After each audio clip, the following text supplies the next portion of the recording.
Hello and welcome, a very warm welcome to Billy's Travels on YouTube and on Facebook. We are on Friday the 9th of August. We're up here in Kendal at the Spittal holiday. It's another one of those holiday park thingamajigs. A brush with the law, sort of.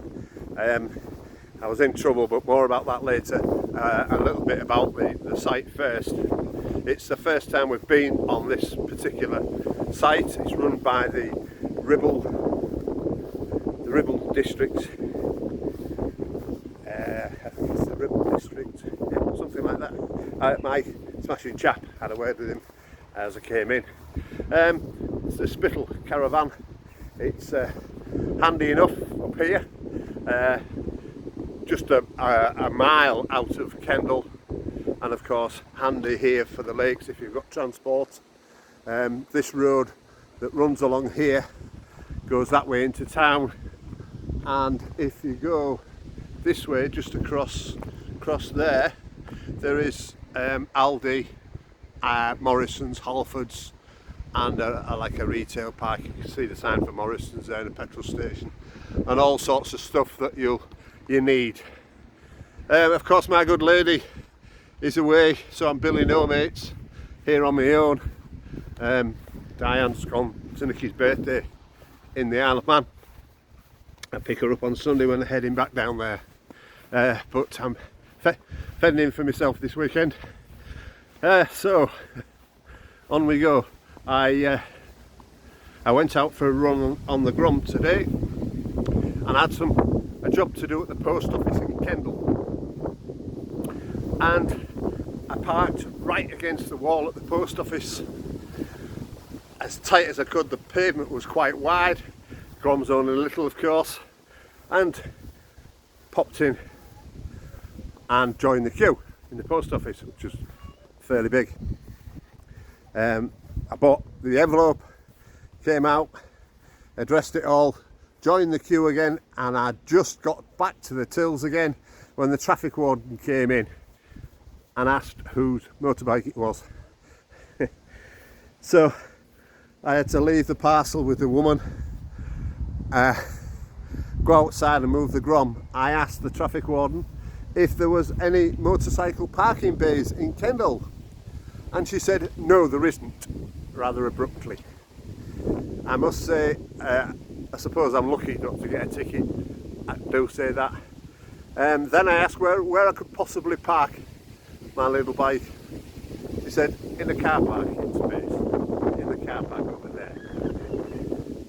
So eventually I went to the first car park, it was full. Went to the second car park, £1.90, had to get a ticket. Then of course there's nowhere to put your ticket on a motorbike. So I put it in a parking space, shoved the ticket in the tank flap. I went and joined the queue in the post office again, and eventually did my business. Came out the post office, and a lovely old lady came and apologised to me. Bless her. She said her late husband had motorbikes, and she'd noticed my little motorbike parked there with an Isle of Man plate on, which drew her attention. And she apologised to me for the rudeness of the local traffic warden, which, bless her, she said she wasn't very nice to me, which I didn't think she was really. I know you will say I shouldn't have parked on the pavement, you know, I parked it right out the way, the pavement was big enough, I thought, and there was nowhere else to park really. There are bike bays, push bike bays, but I wasn't allowed to park in there apparently, and I couldn't find any parking spaces for motorbikes. I don't like taking up car spaces with the bike, it's not fair on the car owners, but that's how it is in Kendal. So please beware, if you come into Kendal on a motorbike, there is nowhere to park, so don't bother. Don't bother at all. Well, I'm going to have a shower and I'm going to pedal off down to the pub, I think. Well deserved today. I went to Morecambe. I was trying to find a cafe and I couldn't find one. So I found this at the end before you come back towards Carnforth, I think it is. I found a little cafe by a car park.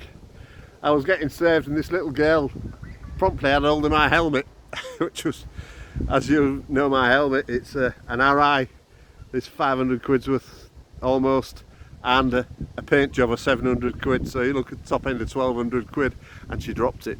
Lucky enough, I just caught it as it bounced off the wooden chair before it hit the deck, and I thought, I think we ought to go home really.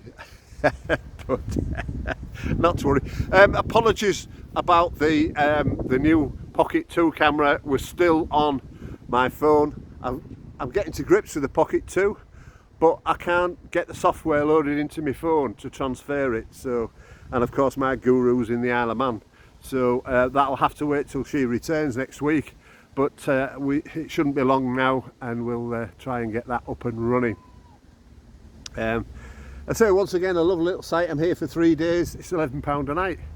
Alright, there's no facilities or anything as such, just the standard Elson Point water and waste bins.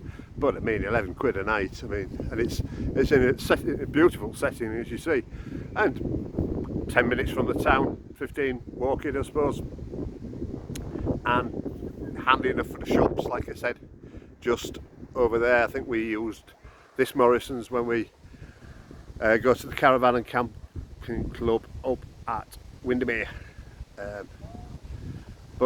Yeah, it's lovely. Of course, as soon as I came off the M6, it started to rain. It'd been lovely up until then, and it rained most of last night and today, but it was to fair up this afternoon, and it did. The wind is still pretty strong. It's to die down overnight, and a better day is forecast for tomorrow. I think we might get out on the bike again tomorrow and try not to get into any trouble. We're going up to Coniston. I might do a quick video from Coniston when we get over there. Bluebird Cafe, I usually pop in there for a coffee and a piece of cake or something, because Diane's living it up in the Isle of Man, having cake and coffee and Costa and one thing and another. Right, my water should be warm now, so I'll go and have a shower, a bit of a barbecue, Billy No Mates later on, and I'll speak to you soon. Bye now.